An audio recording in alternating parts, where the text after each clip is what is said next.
কে ভাত খাওয়াবো, ছেলেকে ভাত খাওয়াবো। ছেলের জন্য রুই মাছ ভাজতেছি, ছোট ছোট।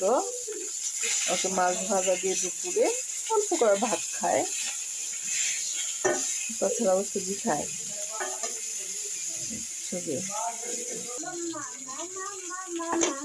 এই তো ছেলের জন্য কটা ভাত নিলাম। এই যে ভাত নেওয়া শেষ, মাছ ভাজাটাও আমার হয়ে গেছে। এখন এই মাছ দিয়ে কটা ভাত খাওয়াবো। ওই তো মাছ ভাত, সাথে আছে লবণ,